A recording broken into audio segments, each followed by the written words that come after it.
आज की सत्संग की शुरुआत करने के लिए रिक्वेस्ट करूँगा रुचि नरूला आंटी से कि प्लीज़ वो आएँ और सत्संग की शुरुआत करें। जय गुरु जी, संगत जी। गुरु जी का बहुत-बहुत शुक्राना है कि आज उन्होंने मेरे को अपना सत्संग शेयर करने का मौका दिया है। गुरु जी के चरणों में कोटि-कोटि प्रणाम और उनका हर पल शुक्राना। कितना शुक्राना करें, हम उतना कम है। गुरु जी की संगत तो हर संगत की झोलियाँ भरी हुई हैं। ऐसा कोई भी नहीं है जो किसी सत्संग से या किसी ब्लेसिंग से गुरु जी से छूटा हो। आप गुरुजी के पास जाना शुरू करते हैं, आप ये सोचते हैं, आप अपनी बड़ी लंबी-चौड़ी लिस्ट लेके जाते हैं कि मैं आज गुरुजी के साथ ये बात करूँगा, ये करूँगा। बट गुरुजी नोज़ बेटर कि आपकी लिस्ट उन्होंने कहाँ से शुरू करनी है और कहाँ से आपको क्या ब्लेस करना है। हम अपना दिमाग लड़ाते हैं, पर उन चीज़ों की यहाँ पे ज़रूरत नहीं है। I would like to thank Guruji first of all for keeping me in his शरण ऑलवेज़। क्योंकि गुरु जी के जाने के बाद आप संगत जी, जो मेरा एक्सपीरियंस है, मेरी लाइफ जर्नी जब गुरु जी के साथ जुड़ी, जब से शुरू हुई है, मेरा ये एक्सपीरियंस है, जब आपकी कोई सच्ची पुकार ऊपर जाती है, तभी इस मंदिर के दरवाजे आपके लिए खुलते हैं और मेरे साथ भी यही हुआ था। गुरु जी आपकी ज़िंदगियाँ तो बदल ही देते हैं और आप एज़ अ पर्सन भी आपको बिल्कुल टोटली चेंज कर देते हैं। आप में इतना ऊपर से लेके नीचे तक आप इतना बदल जाते हो कि जो आप पहले होते हो, वो इंसान आप रहते ही नहीं हो।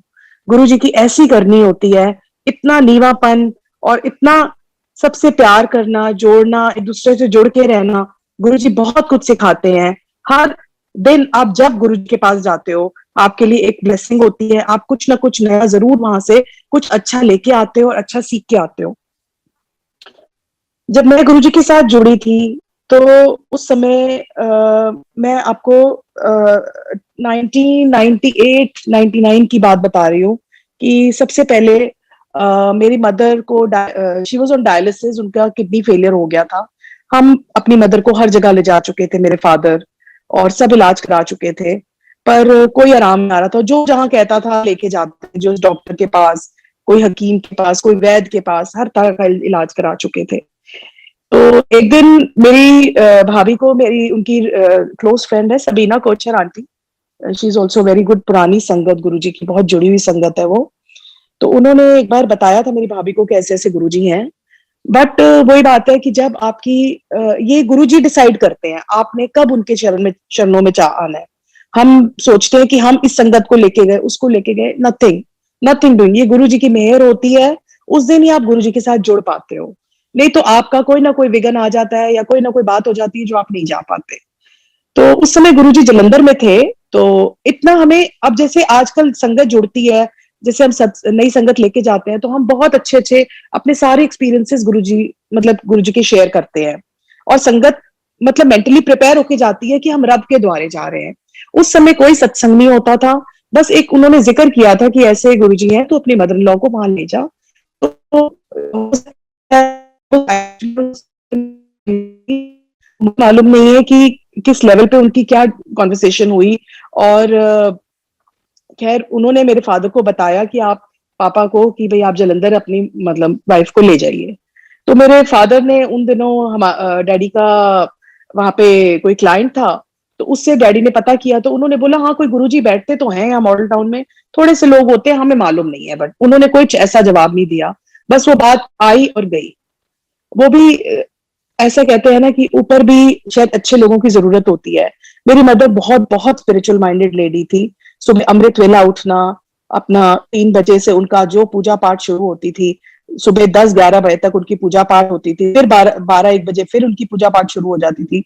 मतलब the entire day she used to spend in, मतलब उस रब की शरण में ही रहती थी। और हमारे घर में उस टाइम, हम वैसे बेसिकली हिंदू फैमिली के हैं, पंजाबी फैमिली, बट हमारे घर में गुरु ग्रंथ साहिब जी थे और मेरी मदर सारा दिन बाबा जी का पाठ करती थी।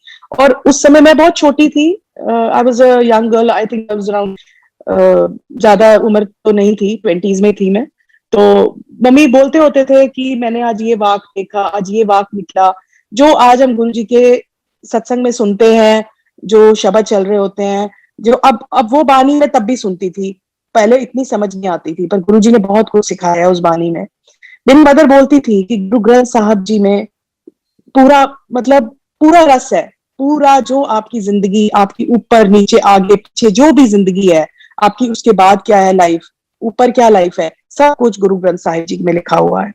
तो श्री गुरु ग्रंथ साहिब जी का बहुत हमारे घर में था, और शबद कीर्तन बहुत सुनते थे हम लोग। तो मदर ऐसे उन पे मेहर थी कि वो डायलिसिस करवाने जाती थी, और वो अपना शबद गुटका लेके जाती थी, गुटका साहिब पढ़ती थी। डॉक्टर्स हैरान होते थे कि इस लेडी के साथ कोई बहुत बड़ी कृपा है। मतलब लोग चीखे मारते हैं, शोर मचाते हैं डायलिसिस के टाइम, मेरी मदर के 3-4 घंटे कैसे बीतते थे उनको खुद को नहीं पता लगता था। वो बस बाबा जी का पाठ करती रहती थी, और वो सच में हमें यही बोलती थी कि तुम मेरी फिक्र मत करा करो, मेरे साथ गुरु नानक खड़े होते हैं। तो मैं तो ये मानती हूँ कि जब आपको गुरु जी की कॉल, आप चाहे जाए या ना जाए गुरु जी के शरण में, मंदिर पहुंचे चाहे नहीं पहुंचे, आपके ऊपर कृपा तब से ही शुरू हो जाती है जब आपको गुरु जी की फर्स्ट कॉल आती है। हम सोचते हैं कि हम इस जन्म में जुड़े हैं, पर ऐसा नहीं है संगत जी। हम पता नहीं कितने जन्मों के उनके कर्जदार हैं और उनके भगत है, और ना हम उन्हें छोड़ेंगे, ना वो हमारा हाथ कभी छोड़े। बस हमारी यही विनती है गुरु जी के आगे, क्योंकि इससे ऊपर कोई दरबार नहीं है। गुरु जी तो मतलब ऐसे ऐसे सत्संग, ऐसे ऐसे कृपा करते हैं। कई तो ऐसे सत्संग है संगत जी, सच में दिल पूछो, कई चीजें तो मैं मतलब जो मैं आज आपसे शेयर करूंगी उसमें से कितनी ऐसी है जो हम शेयर भी नहीं कर सकते। मतलब इतने पर्सनल सत्संग होते हैं, और गुरु जी ऐसी ऐसी कृपा करते हैं कि मतलब उसके लिए तो कोई वर्ड्स है ही नहीं। आप सोच नहीं सकते कि ये काम हो सकता है। तो इम्पॉसिबल को पॉसिबल करके गुरु जी ने बहुत बार दिखाया है। तो हमें उनसे प्रमाण मांगने की कोई जरूरत नहीं होती है कि आप प्रूफ करके देखो। आपने अगर सच्चे मन से टोटल सरेंडर किया है ना, तो आपका वो काम जो भी अगर आपके लिए अच्छा है, तो गुरुजी जरूर आपकी झोली में डालेंगे। ये तो 100% श्योरिटी है। सच में रब से प्यार करना, सरेंडर करना, मेरे को, मैं ठीक है, मैं भी बहुत स्पिरिचुअल माइंडेड थी, अपने मदर के उस पर बहुत थे हम लोग, बट रब से सच्चा प्यार करना मेरे को गुरुजी ने सिखाया है। कि पहले तो हम डर की पूजा पाठ करते थे, नहीं आज हमने सुबह जोत जलानी, ये करना है, पर ये सब से गुरुजी ने ऊपर निकाल के कि आपने कैसे अपने रब के साथ जुड़कर, मतलब एक फेथफुल ह्यूमन बीइंग की तरह, कैसे आपने अपना तन मन सरेंडर करके गुरु जी के चरणों में बैठना है, और कैसे आपने अपनी पुकार उनके आगे रखनी है। और आप देखो आपकी कैसे नहीं सुनते गुरु जी। गुरु जी बहुत बड़े बड़े, बहुत बड़ी बड़ी ब्लेसिंग्स दे सकते हैं, उनमें उसमें कोई शक नहीं है। बस, और एक अनमोल चीज जो गुरु जी हम सब दिल्ली वालों के लिए दे गए हैं, वो गुरु जी का आश्रम है। मतलब गुरुजी ये जलंधर में भी बना सकते थे, डुगरी में भी बना सकते थे, बट संगत जी हम सबको बहुत बहुत गुरु जी का इस चीज का शुक्राना करना चाहिए, क्योंकि गुरु जी के मुंह के वर्ड्स हैं ये कि ये 12 ज्योतिर्लिंग के सारी पावर मैंने इस शिवलिंग में डाल दी है। ये जब हाँ, ह्यूमन फॉर्म में जब गुरु जी थे उस समय, चोले में जब गुरु जी थे, सॉरी, तो उस समय एक बार मेरे अंकल गुरु जी के पास मत्था टेकने गए थे, तो शाम का टाइम था, उस टाइम थोड़ी संगत होती थी, 8-10 लोग बैठे होते थे। तो एक दिन लास्ट, बस जब गुरुजी ने समाधि लेने से पहले, कि आपको मैं नया सत्संग सुना रही हूँ, ये मैंने कभी शेयर नहीं किया, तो अंकल खड़े हुए थे पीछे, जैसे अंकल के आगे गुरुजी कैबिनेट के ऊपर बैठे होते थे थोड़ी देर के लिए, शुरू के 1-1.5 घंटा गुरुजी वहां बैठते थे। तो संगत लाइन में लग के अपना मत्था टेकती थी। तो उस टाइम 7-8 लोग थे, तो मेरे अंकल के आगे एक मियाँ बीबी खड़े थे, और वो गुरुजी के आगे मत्था टेक रहे थे। तो गुरुजी बोलते एक को थे, सुनाते 10 को थे। कई बारी वो आदेश सबके लिए होता था। तो ये आपने उस चीज को लेना है, परसीव करना है कि आपने, मतलब you have to be so attentive in that दरबार। आपने अपना सब कुछ सुध बुध खो के गुरु जी के ऊपर कंसंट्रेट करना है। तो आप उनसे जो वो कह रहे हैं ना, आप पक्का लेके जाओगे उनका आदेश। तो मेरे अंकल के सामने गुरु जी ने ये बात कही थी कि ਹੁਣ ਵੱਡੇ ਬੰਦੇ ਜਾਇਆ करो, बड़े बंदे से मैं सब कुछ पा देता है, उत्थे उत्थे जाया करो। और गुरु जी को पता था मैं समाधि लेने वाला हूँ, ही न्यू एवरीथिंग। ये आई थिंक 10-15 दिन पहले की बात है। तो गुरु जी ने ये आंटी, थोड़ी वॉइस ब्रेक हो रही है आपकी। आप ठीक है अंकल? हाँ जी, अब ठीक है आंटी। हाँ, तो अच्छा, तो ये तो गुरु जी का हमारे में बहुत ब्लेस दरबार मिला है। और गुरु जी की कई बातें हैं ये कि जरा बाहरों भी निकल जाएगा दोनों भी मैं ब्लेस करांगा। अब ये जो लॉकडाउन के टाइम हम कितने परेशान शुरू में होते थे कि हम मंदिर कैसे जाएंगे, हमारा रूटीन है, हमारी सांस में गुरु जी का मंदिर और गुरु जी मत है, पर गुरु जी ने एक दिन भी कोई कमी नहीं छोड़ी। तो ये तो गुरु जी का मैं आपको सॉरी, तो ये गुरु जी ने एक दिन भी ये महसूस नहीं होने दी की तरफ से जैसे हमें मंत्र जाप होता है, तो एक दिन भी गुरु जी ने वो फीलिंग नहीं आने दी कि मेरे बच्चों को सूनापन लगे। और सच में मंदिर के बाहर से भी जब माथा टेकते थे तो पता मेरा रब बाहर खड़ा मेरे इंतजार कर रहा है, और मैं माथा टेक के I used to feel complete. कभी मेरे को ऐसा महसूस गुरुजी ने नहीं होने दिया। और बाकी अपना सत्संग आप शेयर करूंगी। जब हम पहली बारी, फिर हम उसके बाद 2000 जैसे 1999 में तो माय मदर एक्सपायर्ड, और उस समय वहां पे ये एक सत्संग, वो जो मैं मॉर्निंग में जैसे अपने बच्चों को स्कूल भेजती थी ना, तो उस समय मैं जैसे बाबा जी का कीर्तन शुरू कर देती थी, तो गुरुजी तो मेरे को मिले नहीं थे उस टाइम। तो वहां पे एक शब्द आता था, एड आती थी बीच में, ये पीटीसी चैनल में मैं बाबा जी का देखती थी, तो बीच में एड आती थी, वो वाला शब्द बोलते थे, आज साढ़े गुरु आवना जी। तो ये शब्द मैं हालांकि बंगला साहब बहुत रेगुलर जाती थी और झंडे वाला मंदिर बहुत जाती थी, बट ये शब्द मैंने कभी नहीं सुना था। ये शब्द से मैं इतना जुड़ती थी, हालांकि वो 2 लाइनें ही आंटी बोलती थी और वो ऐड आती थी, और मैं सोचती मैं कहीं से ढूंढ के लाऊंगी। मुझे नहीं पता था मेरा गुरु मेरी पुकार कर रहा है, और ये शब्द उस आंटी ने गुरु जी के लिए ही गाया था। तो ये बाद में आके मुझे पता लगा यहाँ पे। फिर उसके बाद 2006 में हमें गुरु जी की फिर से कॉल आई, और गुरु जी उस समय जब हमें पता लगा तो मेरे अंकल को जैसे किसी इनके क्लाइंट ने भी बोला, फिर मेरी सिस्टर ने भी एक बोला, उनकी कोई फ्रेंड्स हैं वो मतलब ऐसे ऐसे गुरु जी के पास लेके गए हैं उन्हें, और उनके फादर को उस टाइम कैंसर था, तो आप भी, मेरे को उसने बोला कि आप होके आइए। तो आई वेंट देयर। बस संगत जी, मैं अपनी मदर की डेथ के बाद बहुत शैटर्ड हो गई थी, और ये सोचती थी कि मेरे को एक गुरु की तलाश है। और सच में मैं ये सोचती थी कि चलो मेरे को कोई गुरु नहीं मिलेगा ना, तो मैं एक दिन ना, मेरे को आसरा बात थोड़ी समझ आ गई, तो मैं अपने अंकल को बोलती कि चलो मैं आसाराम जी को बना लूंगी। तो जब आसाराम जी का प्रॉब्लम आई थी, तो मेरा कह रहे थे देख तेरे को कैसे गुरु जी ने बचाया है, तो उनके पीछे लगने लगी थी। तो ये गुरु जी की मेहर होती है, अगर अच्छी सोल हो, आप अच्छे से कनेक्टेड हो, तो नहीं देंगे आप आ रहे हैं नहीं आ रहे, ये पूरा संसार ही गुरु है, हमें कोई नहीं लाने की जरूरत, क्योंकि बनाया ही उन्होंने ये दुनिया। तो उसके बाद हम जैसे गुरु जी के पास जैसे मैंने एंटर किया, तो जो चीज मेरी आत्मा ढूंढ रही थी, जो कीर्तन मैं सुनती थी बचपन से, वो शब्द कीर्तन वहां चलते थे, और गुरु जी का ऑरा ऐसा कि बस मुझे ही जा था। मैं तो सोच भी नहीं सकती थी कि इतने सुंदर गुरु, और मतलब ऐसा ऑरा, ऐसा दरबार, इतना डिसिप्लिन, सारे इतनी elite people were sitting there, मतलब it was such a beautiful darbar. I have no words, I am short of words कि क्या गुरुजी की शान, इतनी निराली शान थी गुरुजी की कि मतलब मेरे बयान नहीं कर सकती। तो खैर मैं गई, माथा टेका, हमें नहीं पता था गुरुजी में से फ्रेग्रेंस आती है। हम एक भोले बच्चे की तरह गुरुजी के पास गए थे, और माथा टेक के हम अपना लंगर किया, बाहर आ गए। तो मेरे अंकल ने मुझे पूछा, मेरे को जाते समय अंकल ने कहा था कि तुम कुछ बोल के मत आना, जैसे तुम हर समय, तुम्हारा वीकली हर समय तुम झंडे वाला मंदिर और वहां जाती हो, तो I can't take you, because Guru ji का दरबार लगता ही रात को था, और उस समय हमें बड़े मंदिर का कुछ नहीं पता था, हमें सिर्फ एम्पायर स्टेट का बताया गया था, और वी वेंट देयर। खैर मैंने वापस गाड़ी में आके बैठ के पूछा अंकल से कि आपको कैसा लगा। अंकल ने कहा बहुत अच्छा लगा, बट आप कुछ बोल के तो नहीं आए। मैंने कहा नहीं, मैं कुछ नहीं बोल के आई हूँ। तो then we notice one thing कि गुरु जी की जो खुशबू है, जो खुशबू वहां आ रही थी, और वही खुशबू, हालांकि एम्पायर स्टेट में आपने देखा होगा बिल्कुल बाहर मेन रोड पे गाड़ियां खड़ी होती हैं, वहीं हम लोग गाड़ी पार्क करके आए थे।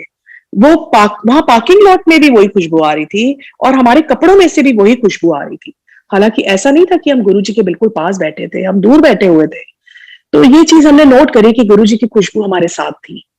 खैर वो रात हम आके सो गए, बहुत अच्छा लगा, बहुत अच्छा लगा, अंकल को भी बहुत अच्छा लगा। और आके सो गए, और वो रात हमें नहीं पता, आज तक हमें समझ नहीं आई वो रात क्या थी। या तो हम गुरुजी के आश्रम, मतलब गुरुजी के पास ही रह गई थी हमारी आत्मा, या हम सपने में गुरुजी के साथ थे। हमें आज भी नहीं मालूम कि हम सोए भी थे कि नहीं। तो सुबह उठे, अंकल ऑफिस चले गए, वहां से 12 12:30 धूप में मैं बैठी हुई थी और सोच रही थी कि मैं कल कहाँ होके आई हूँ, और वो कौन है, जो भी है इस दुनिया से परे है। जो मेरी आत्मा चाहती थी कि मैं गुरु की तलाश करूं, गुरु को ढूंढूं। क्योंकि मेरी मदर एक बात बोलती थी कि गुरु ग्रंथ साहिब जी में लिखा हुआ है, गुरु बिन गति नहीं। तो मैं ये सोचती थी, मम्मी ऐसे बोलते थे, तो आई शुड हैव वन गुरु, मेरे को एक गुरु की तलाश है, जो मैं एक सच्चे पाथ पे, मैं अपनी, मतलब मेरा ये था कि मैं अपनी जिंदगी को किसी तरह मैंने पार लगाना है। और आज भी संगत जी, अब गुरु जी के साथ जुड़े उनकी कृपा से बहुत साल हो गए हैं। तो बस अब गुरु जी यही है, गुरु जी ने बहुत कुछ दिया, इतनी झोलियां भर के दी हैं कि शायद जिसकी मैं लायक भी नहीं थी, वो भी उन्होंने कृपा दी है। बट अब ये लगता है कि गुरु जी अब इस जन्म में हो गया, अब बस ये लास्ट करना, ये बस आप अपना आशीर्वाद रखना और अपने में इसको मिला लेना। तो गुरुजी तो एक बहुत सुंदर और बहुत अच्छा पाथ है। अगर हम गुरुजी के पाथ पे चले, जैसे उनके कहे हुए बातें हैं, अगर हम उन्हें सुने ध्यान से, उनके आदेश, और अगर उन पे चलने की कोशिश करें, तो हम क्या क्या के क्या बन सकते हैं। तो ये चीजें मिलनी और मटेरियलिस्टिक चीजें और ये सब, तो देखो ये तो यहाँ की चीजें हैं। जो गुरुजी बोलते थे, जो मैं देन आया वो कोई मंगदा नहीं। और जो इधर दी चीजें सारी दुनिया पीछे पीछे घूमती है, तो we should emphasise on that. ठीक है, मटेरियलिस्टिक चीजें भी जरूरत है, वो तो गुरुजी बैठे हैं ना, सब कुछ देंगे, सब कुछ करते हैं। अगर आप गुरु की संगत हो ना, उनकी शान निराली है। आप अपने आप आपको अपनी शान के मुताबिक देंगे वो। आप उन्हें छोटा, हम छोटा कर देते हैं उनसे मांग के, तो हमें मांगने की भी जरूरत नहीं है। सॉरी संगत जी, मैं बीच में अपना सत्संग छोड़ के कहीं और पहुंच जाती हूँ। अच्छा, फिर अंकल को नेक्स्ट डे मॉर्निंग में धूप में बैठे सोच रही बातें, सोच रही कि क्या, तो मेरे अंकल का मेरे को फोन आता है कि पता नहीं वो जो रात वाले बाबा जी हैं तुम्हारे, वो पता नहीं क्या कर रहे हैं, मुझे तो कुछ समझ में नहीं आ रही है। तो मेरे को खींची जा रहे हैं, खींची जा रहे हैं, और मैं कोई काम नहीं कर पा रहा, मेरा दिमाग इतना परेशान हो रहा है, मेरे को ऐसे लग रहा है मैं अभी भाग जाऊं उनके पास, मैं पूछूंगी क्या कर रहे हो आप मेरे साथ। तो मैं हंसने लग गई। तो मैंने कहा अच्छा सुनो, अभी मत जाना, वो दरबार में शाम को लगता है, तो अभी मत चले जाना, तो अभी जाओगे तो मेरे को भी लेके जाना। तो मतलब जो मांगे ठाकुर अपने से सोई सोई देवे। गुरुजी ने मेरे दिल की बात पढ़ ली, क्योंकि मैं गुरुजी को कह रही थी, गुरुजी मैं अकेले नहीं आ सकती इतनी दूर, मैं पंजाईबाग रहती हूँ, मैं इतनी दूर अकेले कैसे आऊंगी रात के टाइम आपके पास, तो अगर मेरे अंकल मानेंगे तो ही मैं आऊंगी। तो महाराज ने ये सुना और मेरे को अपने चरणों में लगाया। और मेरे को एक लाइलाज बीमारी थी जब मैं I was 14-15 years of age, जिसका नाम है सोराइसिस, आज की डेट में बहुत कॉमन है। मैं totally I was on steroids. मेरे था हाथ और पैर, मेरे को पामोसोराइसिस था, हाथ और पैर के तलवे मेरे कटे रहते थे, फटे रहते थे, ब्लीडिंग होती थी, सर्दियों में स्पेशली मेरे को बहुत दिक्कत होती थी, और चेंजिंग वेदर में, और बहुत खारिश होती थी। जब, और मेरे को कुछ नहीं पता था कि गुरु जी में क्यूरेटिव पावर्स हैं, कुछ नहीं मुझे मालूम था। हम एक छोटे बच्चे की तरह बस गए थे कि हमें गुरु मिल गए हैं, गुरु जी मिल गए हैं, और बहुत सुंदर है दरबार, और बहुत शब्द चलते हैं, बस वहां बहुत पॉजिटिविटी है, हम इसलिए मतलब गुरु जी के पास जा रहे थे।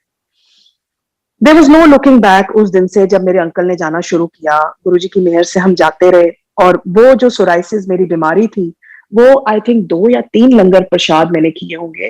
वो बीमारी मेरी कहाँ छूमंतर गुरु जी ने करी, मुझे नहीं मालूम। आज भी मतलब इतने साल हो गए हैं, उनकी मेहर से वो बीमारी मेरे कभी इरप्शंस नहीं हुई है। और गुरु जी यूज्ड टू से 90% मैं अपने ते लेना, 10% तो भोगने पैंदे हैं, बट वो 10% भी मेरे रब ने अपने पे लिए, और मेरे को कभी महसूस नहीं होने दिया। मेरे अंकल को, और मेरे को कई बार बहुत मेरे को कॉम्प्लेक्स आता था, मैं पार्टीज में जाती थी, अपने हाथ पैर छुपाती रहती थी किसी तरह करके, कोई देख ना ले, कोई क्या कहेगा, कितनी मतलब डर्टी फीलिंग आएगी मेरे हाथ देख के, मेरे पैर देख के। पर गुरु जी की इतनी मेहर, उन्होंने बिन बोलिया सब कुछ जानता, उनको मैंने कभी कुछ नहीं कहा था ना, कभी गुरु जी ने, पता नहीं, मैंने तो दिखाया भी नहीं था, जैसे कि कोई पर्पसली दिखा रहा है, मैं तो बस गुरुजी के पास जाती थी, मत्था टेकती थी, शब्द कीर्तन, ठीक है। मेरे बहुत आंसू गिरते थे गुरुजी के पास जाके, क्योंकि वही शब्द मैं बंगला साहब भी सुनती थी और वही शब्द गुरुजी के पास भी सुनती थी। पर I don't know what was that, was I think that was the process of cleaning my inner soul. तो अंदर हम पाप के भरे हुए लोग होते हैं जब हम गुरु की शरण में जाते हैं, और वो कैसे हमारी सफाई करते हैं, कैसे हमें चमकाते हैं, वो उनको पता है। उनको कितना उस टाइम कितना पेन होता है, कितनी लेबर करनी पड़ती है। तो गुरुजी ने फिर, मेरे अंकल को बैक प्रॉब्लम बहुत रहती थी, लोअर बैक में बहुत दर्द रहती थी, वो जमीन पे ही बैठ सकते थे।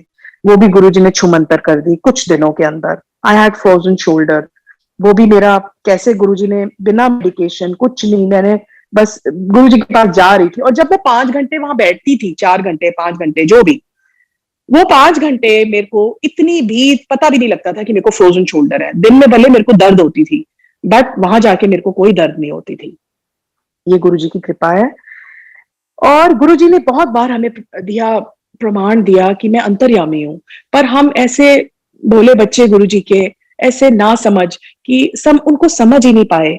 हम जाते थे, उनके लंगर देखते थे, उनके जूते देखते थे, उनके कपड़े देखते थे। अब जिस दिन मेरी सिस्टर जाती थी, मैं उसको पूछती थी, अच्छा आज गुरुजी ने क्या पहना हुआ था, आज कौन से कलर की जुतियां थी, आज लंगर प्रसाद में क्या था। इट वॉज वी वर, मतलब हम अपने, हमें समझ ही नहीं थी कि हमारा गोल्डन पीरियड हम क्या कर रहे हैं, हम कहाँ पे इस चीज को खत्म कर रहे हो। शायद वो कहते थे, गुरुजी कहते थे, बम्मड़ भूसे चे तुसी फंसे हो। तो उसी में ही हम फंसे हुए थे सच में। हमें गुरुजी ने समझने ही नहीं दिया कि मैं रब हूं। उन्होंने बहुत बार प्रमाण दिया। अब मैं आपको इसके ऊपर एक छोटा सा सत्संग गुरुजी का सुनाऊंगी, जो समझने में बहुत बड़ा है। अगर हम उस समय समझ जाते तो शायद बड़ा कुछ गुरुजी से उससे जल्दी जल्दी समझ लेते। एक दिन मेरे अंकल बहुत जैसे व्रत वगैरह बहुत रखते थे, तो उनका उस दिन एकादशी का व्रत था।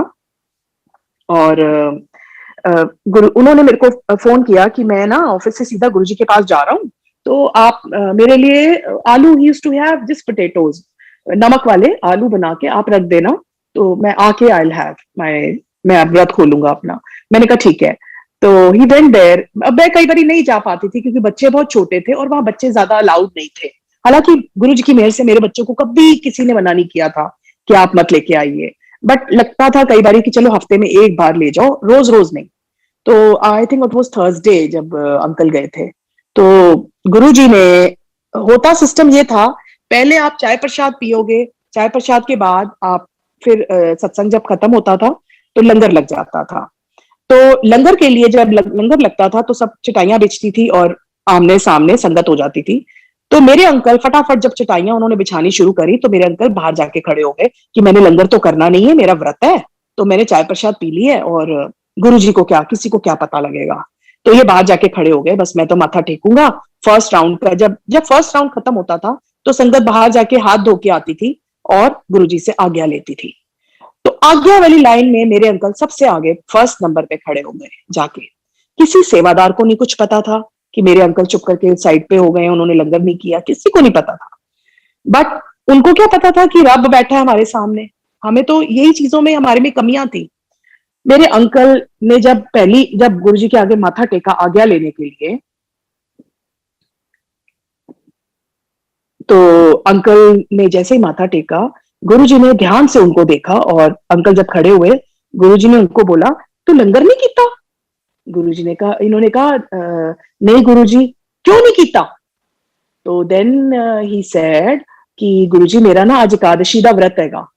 कहते कोई व्रत नहीं होंदा, सब ढोंग होंदा है, जा जाके लंगर कर, कोई लोड़ नहीं ए चीजां सोचन दी। मतलब जैसे एक पिता अपने बच्चे को डांट के फटकार के उसको समझाता है और उसको सही रास्ता दिखाता है, मेरे अंकल को गुरुजी ने रास्ता दिखाया। ये गुरुजी की कृपा थी कि अंकल ने वो उनकी बात मानी। अभी हमें ज्यादा टाइम नहीं हुआ था गुरुजी के साथ जुड़े हुए, पर उनके दिल में गुरुजी ने ये थॉट डाली, नहीं यार, अब जब इनको सब मान लिया ना तो फिर इनका कहना भी मानूंगा। तो मेरे अंकल ने जाके लंगर प्रसाद किया और कितनी देर से मेरे अंकल एकादशियों के व्रत रख रहे थे। और वो भी चीजें गुरुजी ने क्लियर करी, मतलब ये कह के कि सब ढोंग होता है। और गुरुजी का प्रसाद छका और बाहर आके अंकल ने मेरे को फोन किया कि ऐसे ऐसे मेरे साथ आज गुरुजी ने फिर इन्होंने आज्ञा ली और बाहर निकल आए। तो देखो, वो लाइन पूरी लंगर वाले लोगों की थी। ये कैसे सिर्फ गुरुजी को पता है ना। तो वो आपके अंदर बाहर सब कुछ जानते थे। हम क्या कर्म कर रहे हैं, अच्छे कर रहे हैं, बुरे कर रहे हैं, आज भी he is omni present, he is everywhere. आज भी वो सब कुछ हमें 24/7 गुरुजी हमारे हम पे नजर रखे हुए हैं और हमारे साथ है। अगर हम ये सोचे कि गुरुजी तो देख नहीं रहे हैं, हम वैसे तो बड़ा गुरुजी की संगत बन जाते हैं कि हम गुरुजी की संगत है, पर हमें उनका हर चीज का पालन भी करना चाहिए। मतलब हमें, including me, I am not saying कि like for this is for every one of us. हम इतने बड़ा गुरु है, उन्होंने हमें कुछ समझा होगा तो हमें अपने शरण में रखा ना। तो हमें भी तो उनकी उम्मीद पे पूरा उतरना है। तो ये हमें प्रोसेस में अपने आप को भी हेल्प करनी है कि हमने कैसे गुरु जी के साथ जोड़ के उनके चरणों में रहना है और कैसे पूजा करनी है उनकी। देन उसके बाद अंकल बाहर आके मेरे को कहते हैं, रुचि आज तो मतलब ही वाज सो हैप्पी कि क्योंकि Guruji never used to talk to anyone, किसी से बात नहीं करते थे, बहुत रेयर होता था। तो हम देखते थे सिर्फ, और गुरुजी यूज्ड टू से कि इतने पुच्छीदा नहीं हुंदा। ये मेरे अंकल को भी एक बार उन्होंने बहुत पहले कहा था। तो वो कहते थे पूछ के ना हम अपना काम आगे कर लेते हैं ना, इतने दसीदा ना पुच्छीदा है, तुम्हें बस गुरुजी के आगे खड़े होना है, एंड ही नोज एवरीथिंग। तो अंकल ने मेरे को बोला कि मैं आज मेरे से गुरुजी ने बात करी और ऐसे ऐसे मेरे को बोला। मतलब ही वाज सो हैप्पी, जैसे उनको पता नहीं दुनिया में क्या मिल गया हो। ये छोटी छोटी चीजें हैं, अगर वो चीज हमें देखो पहले समझ आ जाती तो गुरुजी तो रब है। और फिर एक बार क्या हुआ, एक दिन बड़ा फंक्शन था। मेरे अंकल उस टाइम सेवा होती थी, खुली सेवा होती थी। तो मंडे का दिन था, अंकल सेवा पे गए हुए थे। तो बहुत पुरानी संगत है, I would not like to share the name. तो उनके अंडर सेवा चल रही थी। तो ये 8-10 लोग थे, सेवा करते करते ये हॉल के बाहर वहां बैठ गए रंगोली के पास। और बस एकदम चाय प्रसाद पीते पीते हुआ क्या, गुरुजी का सत्संग शुरू हो गया। तो आपको पता है जब सत्संग गुरुजी का शुरू हो जाता है तो there is no end, you can go on and on. तो वो तो पुरानी संगत थी, तो वो बहुत सत्संग सुना रहे थे। इतने में गुरुजी का फोन आता है उनको, और गुरुजी कहते हैं सब अंकलों के सामने, अरे बहुत ज्यादा हो गई सत्संग, बहुत हो गए हुन उठ के चलो सेवा करो सारे जने, सारे बहुत देर हो गई बैठे हुए, चलो हुन। तो how does he know, he was sitting in a pyre state. Like Guruji तो हर जगह उनका मौजूदगी हर जगह होती है। तो आज भी गुरुजी वैसे ही हैं, आप महसूस करके देखिए, आपको हर पल अपने साथ नजर आएंगे। उसके बाद फिर गुरुजी ने समाधि ले ली। गुरुजी की समाधि के टाइम सब बहुत शैटर्ड हो गए थे। दूर दूर से दुनिया से गुरुजी की संगत आई थी। हम तो उस समय इतना ज्यादा किसी को जानते भी नहीं थे, पर हम भी टूट गए थे कि ऐसे हो सकता है कि हमें लगता था, मुझे तो ऐसे लगता था कि मेरे को एक रब मिला था, एक गुरुजी मिले थे, बस वो भी चले गए। मतलब why this has to happen only with me. एक मेरे को उम्मीद की किरण मिली थी, तो वो भी चले गए। But I was wrong at that time. Guruji की कृपा रही, हम फिर भी गुरुजी के आश्रम जाते रहे, रोज जाते थे। बड़ी पुरानी पुरानी संगत उस समय हमें मिली, बहुत सत्संग हुए, बहुत सत्संग सुने, और उनकी कृपा से हम जुड़े रहे, मंदिर जाना नहीं छोड़ा। ये भी गुरुजी की बहुत कृपा है। हालांकि कितनी पुरानी संगत है जिन्होंने डिसकंटिन्यू कर दिया था ये सोच के कि गुरुजी अब गद्दी पे नहीं बैठे हैं। तो ये तो मैं गुरुजी का बहुत आशीर्वाद मानती हूँ कि गुरुजी ने वो टाइम भी मेरा वेस्ट नहीं होने दिया, मेरी जिंदगी का अपने साथ लगा के रखा। एक दिन मेरे अंकल वापस आ रहे थे मंदिर से, अकेले थे, मेरा ब्रदर था साथ में। तो उनकी गाड़ी का बड़ा जबरदस्त एक्सीडेंट हो जाता है। ये राजा गार्डन फ्लाईओवर पे आगे इनोवा खड़ी थी और पीछे मेरे अंकल की गाड़ी आके रेड लाइट पे रुकी। पीछे से एक ट्रक आता है, आके गाड़ी के ऊपर चढ़ जाता है। My brother was driving, it was my brothers car, साथ में मेरे अंकल बैठे हुए थे। संगत जी, आप पूरी कार चकनाचूर हो जाती है, खड़ी कार को कोई मार जाए और समझ ही ना आए। मेरे अंकल कहते हैं मुझे ये लगा कि अर्थक्वेक आया है बड़ा जबरदस्त, और मेरे अंकल की स्पेक्स नीचे गिर गई और पूरी गाड़ी आगे से नीचे नोवा की तरफ उनके नीचे चली गई, और पीछे से ऊपर ट्रक चढ़ा हुआ उसके ऊपर। सिर्फ आगे की गुरुजी ने 2 सीटें रोकी थी, बस उसको कुछ नहीं हुआ, कोई खरोच नहीं आने दी। मेरे अंकल को हेड में थोड़ी सी ठोकर लगी थी और एकदम ब्लीडिंग शुरू हो गई थी। गुरुजी को पता था कि ये होने वाला है, क्योंकि व्हेन आई वाज मतलब मेरी जब नया नया मेरा फिक्सअप हुआ था, मेरी मैरिज, तो मेरी सिस्टर इन लॉ ने मेरे को एक दिन ऐसे बताया कि ऐसे ऐसे इसकी जन्म पत्री में है कि इसका एक दिन एक्सीडेंट होगा, पर ये मर के बचेगा, बच जाएगा definitely, but anything can happen, बहुत मतलब गंदा वाला एक्सीडेंट होगा। तो उस समय मेरे अंकल मसूरी में हमारे प्रोजेक्ट्स बन रहे थे, तो अंकल जाते रहते थे बहुत। तो मेरे को जैसे कहते हैं ना किसी को वहम डाल देना, वो वहम शुरू से था कि अंकल, क्योंकि उन दिनों मोबाइल भी नहीं होते थे, तो अंकल वहां पहुंच के then he used to call me that I have reached. तो हर समय ये खौफ बना रहा कितने सालों तक। तो ये फिर एक्सीडेंट उस समय हुआ 2007 में। तो वहां से जब एक्सीडेंट हुआ, एक गाड़ी निकल रही थी, एमिल मिल्स वाले हैं उनके पार्टनर्स की। तो वो हस्बैंड वाइफ किसी के घर जा रहे थे, अपनी दरानी के घर में जा रहे थे डिनर करने। तो ऐसे ही वो उसने गाड़ी अपने हस्बैंड को बोला, आप गाड़ी रोको, वो बच्चे बच गए हैं। हस्बैंड कहता मैं नहीं रोकूंगा, वो बहुत माता की पुजारन थी, बहुत पूजा पाठ वाली लेडी थी। वो कहती है आप रोको, आप ऐसे गलत बात है, उनको हमारी जरूरत है। सब लोग गाड़ी के आसपास खड़े हैं, कोई हेल्प नहीं कर रहा, कुछ नहीं, गाड़ी के दरवाजे नहीं खुल रहे हैं, जाम हो गए हैं। वो लेडी उतरी, गाड़ी से उतर के भागती हुई आई और उसने मेरे अंकल को, उसके अंकल ने और उठाया और अपनी गाड़ी में बिठाया। तो उस समय मेरे अंकल कहते हैं जब मैं मतलब मतलब सिर से इतना ब्लड आ रहा था, कहते मेरे को ऐसे लग रहा था कि मैं सिंक कर रहा हूं। कहते बस मैंने यही बोला कि नहीं गुरुजी अभी नहीं, अभी मेरे बच्चे बहुत छोटे हैं, मैं अभी नहीं जाऊंगा। बस कहते मैंने ये बोला, उसके बाद मेरे को बेहोशी सी आ गई। और उसके बाद कहते मेरी आंखें खुली थी, मैं हॉस्पिटल में था।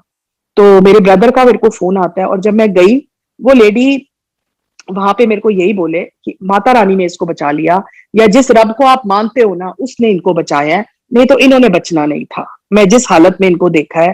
तो वो कह के एडमिट करा के, जैसे गुरु जी ने अपने किसी बंदे को ही भेजा कि जा ओनू तेरी लोड़ हैगी है, और एडमिट करा के उसको, इनको फर्स्ट एड मिल गई।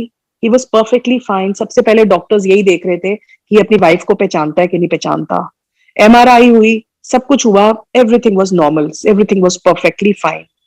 ये सब कौन कर सकता है? ये हमारे गुरुजी ने किया है, मेरे अंकल को न्यू लाइफ दी है। और ऐसे ऐसे सत्संग है कि सच में, जो देखो मरना और जीना रब के हाथ होता है, तो गुरुजी ने ये करके दिखाया है मेरे को। अब मेरे हस्बैंड के केस में भी, मेरे फादर के केस में भी, वो रब को पता है कि कब मैंने किसको इस दुनिया में भेजना है और कब किसको लेके जाना है, और ये गुरुजी ने सच में प्रैक्टिकली मुझे करके दिखाया है। तो उसके बाद ऐसे गुरुजी ने मेरे अंकल को बहुत ब्लेसिंग्स दी। फिर मेरे फादर को 4th स्टेज कैंसर डिटेक्ट हुआ, इट वाज लिम्फोमा। तो उनके विंड पाइप में ग्रोथ थी, और गुरुजी ने वो रिपोर्ट्स जब हमने सारा जब डायग्नोस हुआ और ऑपरेट हुआ, तो लिम्फोमा के 8 पीसेस निकले थे उनके इसमें से, विंड पाइप में से।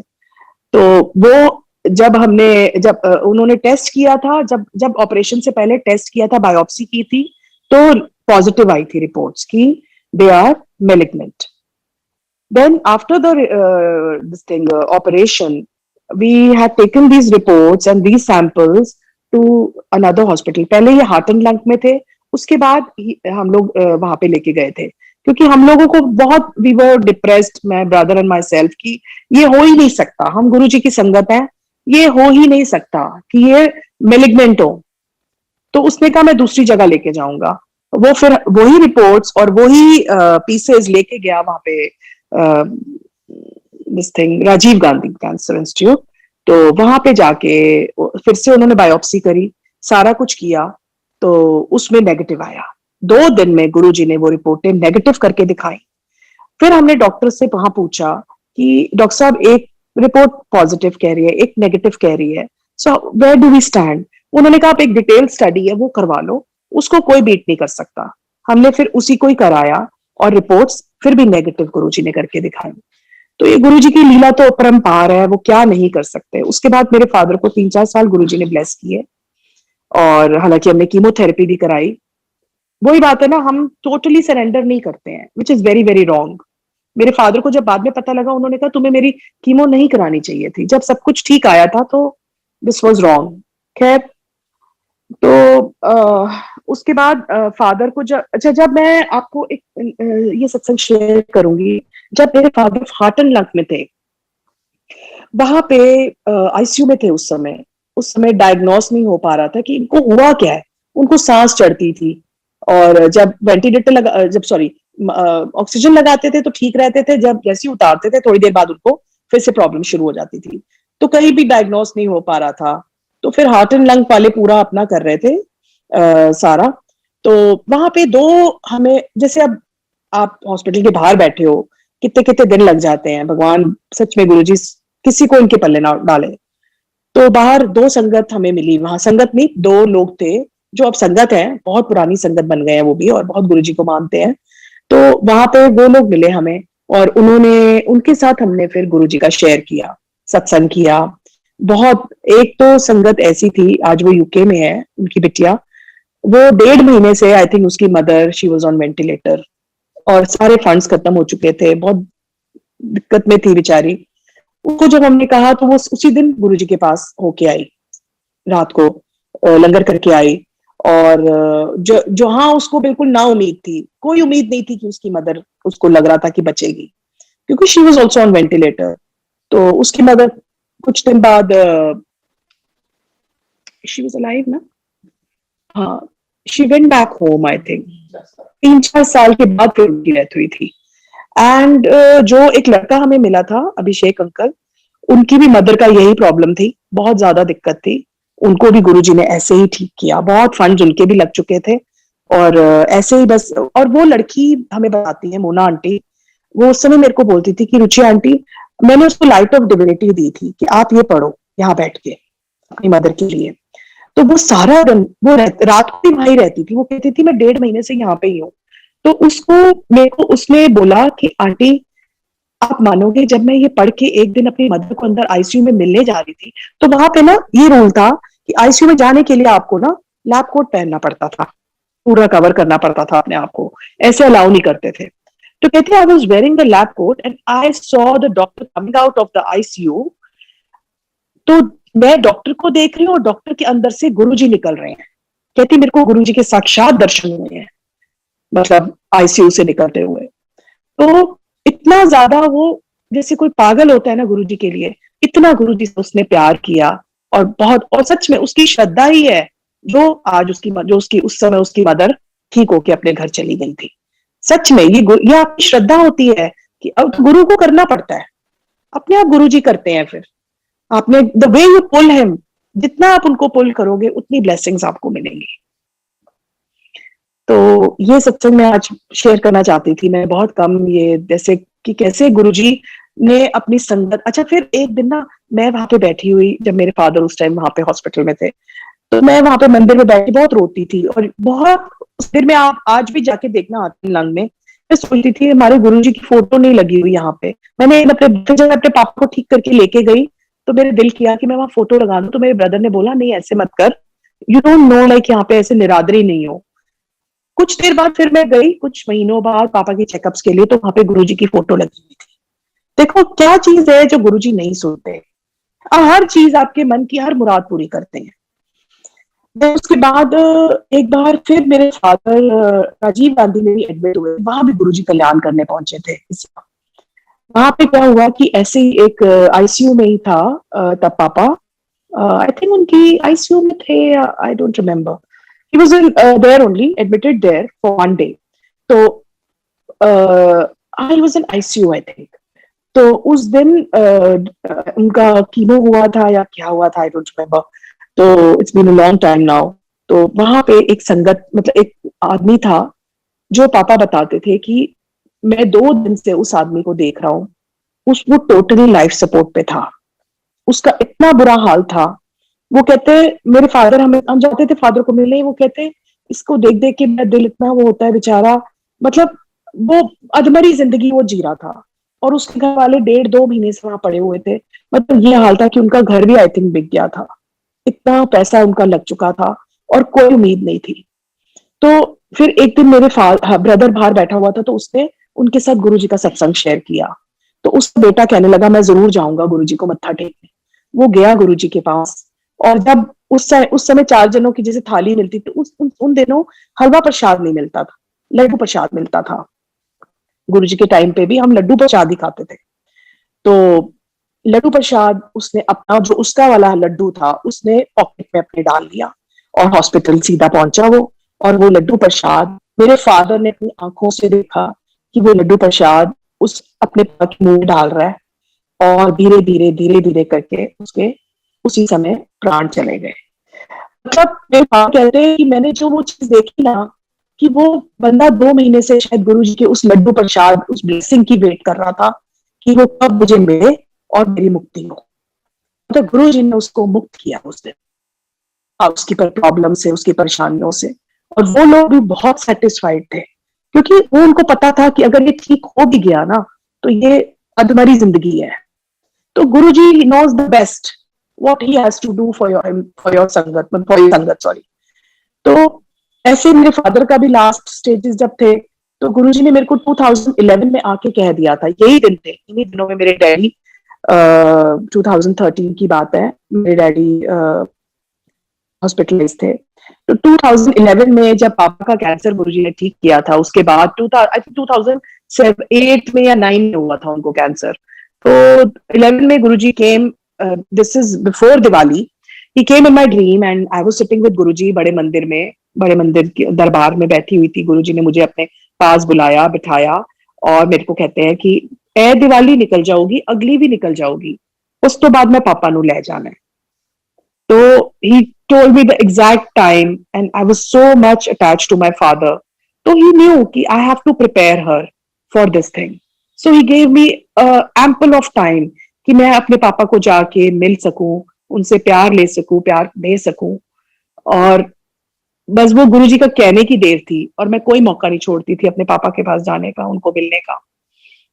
मतलब गुरुजी को हर बच्चे का पता होता है कि किसमें कितनी स्ट्रेंथ है, क्या है, कैसे करके वो उसको चीज को लेगा। तो Guruji he knows how to handle things, वो अपने आप हमारी जिंदगी को हैंडल करवा देते हैं। तो वही हुआ 2012 में, दिसंबर मतलब नवंबर में दिवाली थी, डैडी का तबीयत खराब होनी शुरू हो गई, और he was in Rajasthan eight that time. तो फिर धीरे धीरे करके जैसे ज्यादा हो गई, तो जनवरी में, आई थिंक नो, फरवरी ही गॉट एडमिटेड, फरवरी first week he got admitted, 20-25 दिन हॉस्पिटल में रहे। तो वहां पे उसके बाद मतलब गुरुजी 3 मार्च गुरुजी उनको अपनी शरण में ले गए। और मैं सोचती थी कि मैं कैसे रहूंगी, कैसे होगा, बट बस वही था, हमारे मोह ममता अपने पेरेंट्स को खींचती है। पर ये पता था मेरे फादर को, मेरे ब्रदर को पता था कि अगर ये ठीक हो भी गए, डॉक्टर्स बोल चुके थे, तो ये हर 15 दिन में एडमिट होंगे।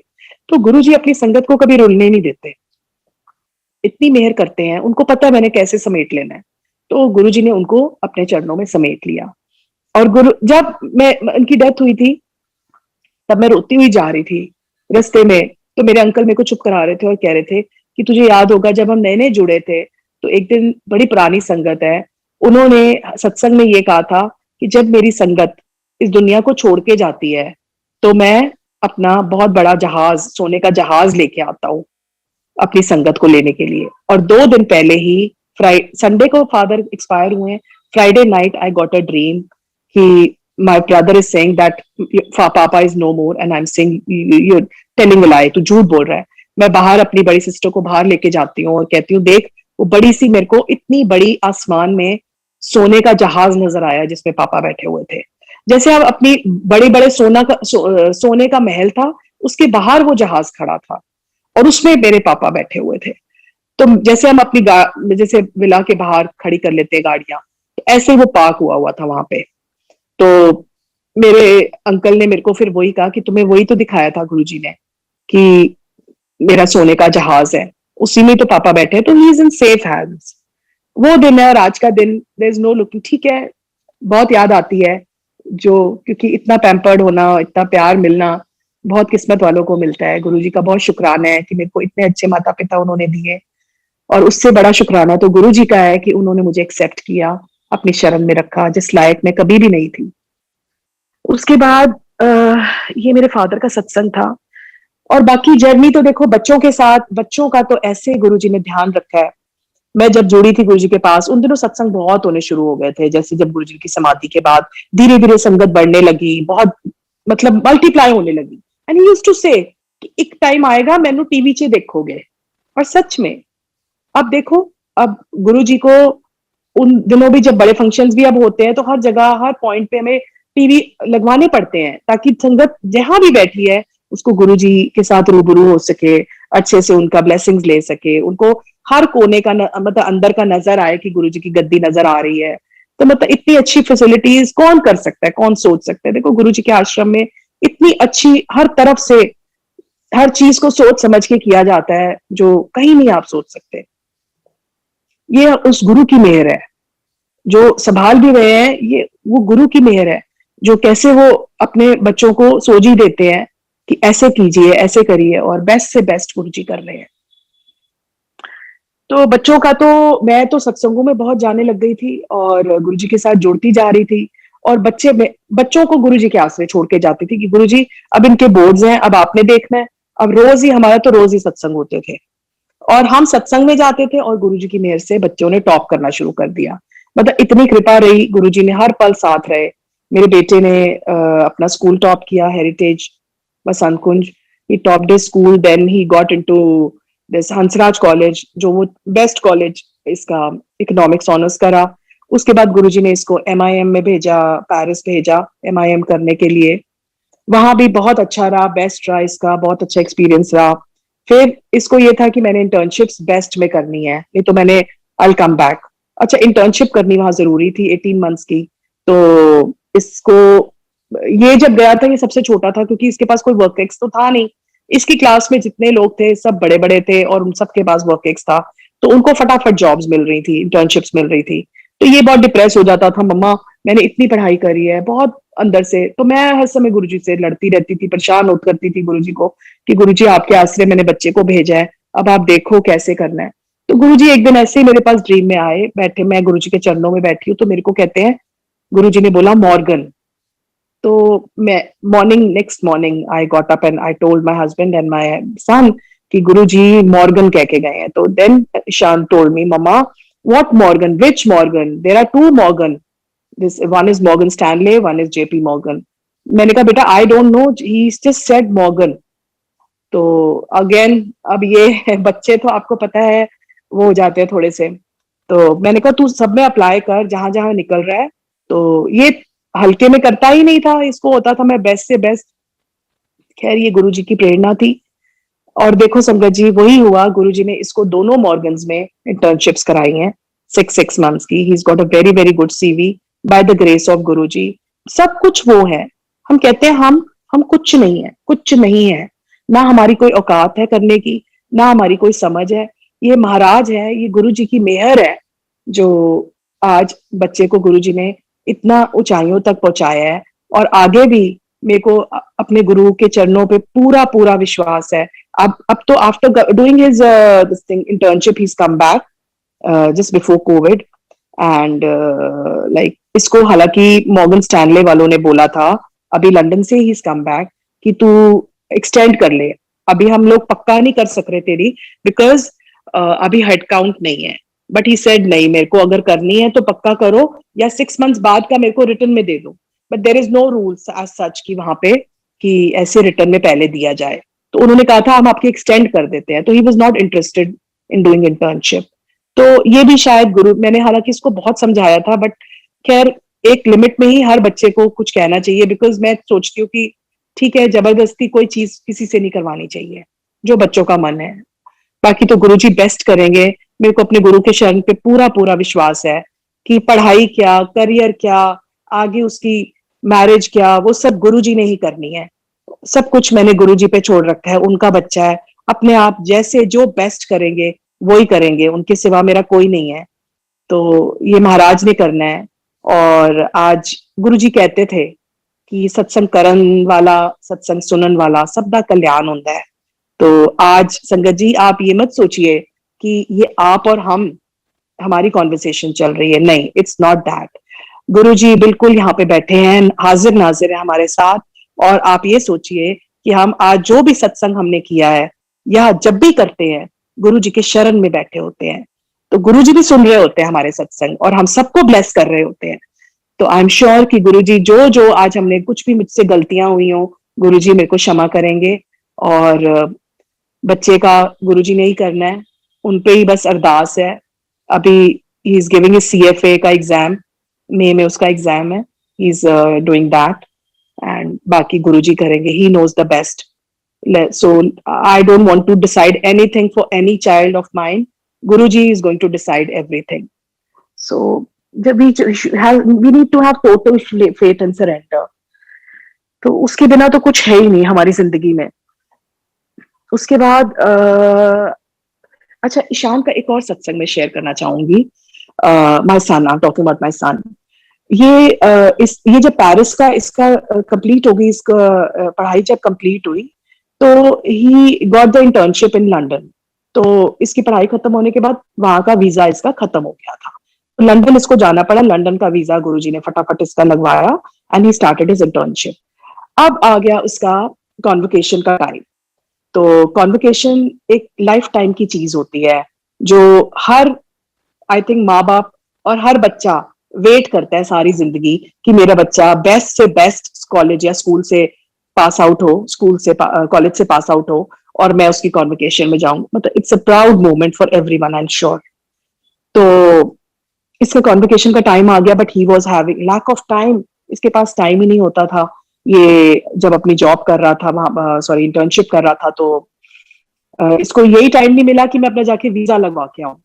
एक्चुअली कुछ लेट हम लोगों ने भी कर दिया, तो उसको ये लगता था कि ये थोड़ा डाइसी लग रहा है मुझे, मॉम डैड आ रहे हैं कि नहीं आ रहे। तो बट मेरा बहुत मन था अंदर से जाने का। हमने अपना वीजा लगवाया, लास्ट के 15 डेज में ये सब कुछ हुआ, तो हमारा वीजा आ गया। और इसने जब लगवाने गया, अभी सिर्फ 1 हफ्ता रह गया था वीजा लगवाने के लिए। तो ये जब गया, अब पहले तो आई थिंक फर्स्ट अपॉइंटमेंट में, हाँ लंदन, जब लंदन से इसने अपॉइंटमेंट ली, तो उस दिन थर्सडे का दिन था। आई थिंक फर्स्ट अपॉइंटमेंट जब इसने ली थी, तो he had forgot some document of, इसका कोई जो इंपॉर्टेंट डॉक्यूमेंट था वो ये शायद भूल गया था ऑफिस से जब ये गया था। तो इसको फिर दूसरी, इसने वो अपॉइंटमेंट तो मिस कर दी। फिर नेक्स्ट अपॉइंटमेंट लेने के लिए फिर इसको मैं बोली जाऊं कि बेटा तू, हमारी टिकट्स भी हो गई हैं, सब कुछ हो गया है, तो तू अपना वीजा तो लगवा, तू लगवाएगा तभी हम लोग आएंगे, नहीं तो हम अकेले वहां जाके क्या करेंगे, डिग्री तो तेरे को मिलनी है। तो इसको भी बहुत मन था अंदर से। तो संगत जी 5 या 6 दिन रह गए थे जाने के लिए। इतनी जल्दी किसी का वीजा कभी नहीं आता। मैं उस दिन मंदिर आश्रम में खड़ी हुई थी और रात का टाइम था।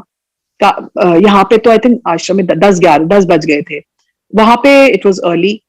तो ये मेरे को कहे कि mama there is no appointment, not even a single appointment, पूरे 1 हफ्ता पूरा फुली पैक्ड है, तो मैं क्या कर सकता हूँ। अब आप लोगों ने डिले कर दिया, अब नहीं हो पा रहा, मैं क्या कर सकता हूँ। तो आई वाज सो डिसहार्टेंड। मैंने खैर फोन रख दिया। मैं कहा बेटा तू ट्राई करता रही हो, अगर देख। खैर मैं निराश होकर मैंने फोन रख दिया। मैं बैक साइड पे मंदिर में खड़ी हुई थी, गुरुजी के शिवलिंग की तरफ देख के मैंने कहा गुरुजी, बच्चे का एक बार ये जिंदगी में मौका आता है, आप देख लो, फिर जो आप बेस्ट समझो वही करना। मुझे नहीं मालूम हमें जाना या उसका आना ठीक है नहीं ठीक है, डिग्री तो घर पहुंच भेज ही देंगे वो, बट मन था बहुत कि बच्चे का एक अरमान था, या मेरा भी था। अब आप देख लो, तो जो आप बेस्ट समझो। आप मानेंगे संगत जी, मेरे कहने की देर है, मेरे बेटे का उसी समय फोन बजता है और कहता है कि mama I don't know what happened. Appointment सिर्फ 5 मिनट्स के लिए उन्होंने खोली और जिसमें से 4-5 लोगों ने बैकआउट कर दिया कि हम नहीं आ रहे। सॉरी, मतलब 3-4 डेट्स इसको मिल गई, सिर्फ कह रहा मेरे को 2-3 मिनट के लिए वो खुली थी। I don't know what happened and he picked up the date, earliest date इसने फटाफट पिक करी, and he got the appointment and he got the visa on the day he was travelling. On the same day he got the visa and he came to Paris, and it was all Guruji's grace and such a proud moment for Guruji also, क्योंकि ये मेहनत गुरुजी की थी जो आज बच्चे को इस लेवल पे वो लेके आए हैं और आगे भी उसका वो ही करेंगे। संगत जी शेयर करने के लिए तो इतना कुछ है मेरे पास कि कई चीजें तो दिल भी करता है बताऊं, और एक कई चीजें होता है, कई बार ये होता है कि नहीं ये शायद पर्सनल सत्संग है, शायद गुरु जी का आदेश नहीं है। जब भी गुरु जी का आदेश होगा मैं फिर आऊंगी डेफिनेटली। एंड अच्छा, last but not the least, मेरे को बहुत गंदा वाला भी कोविड हो गया था, जो गुरु जी ने मेरे को ब्लेस करके मेरा कोविड ठीक किया, जहां डॉक्टर्स ने कह दिया था कि anything can happen and we will have to admit like रुचि।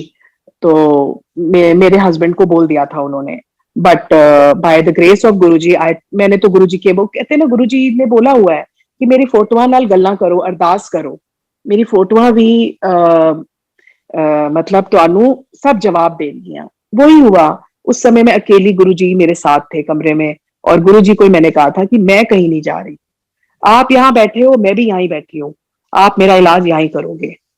बस 2 दिन के अंदर अंदर, आप मानेंगे नहीं संगत जी, जो रिपोर्टें इतनी बेकार और इतनी खराब थी मेरी, और मतलब ये हाल था कि मेरे प्लेटलेट काउंट्स बहुत कम हो गए थे, और बुरी तबियत, मेरी तबियत बहुत बहुत खराब थी।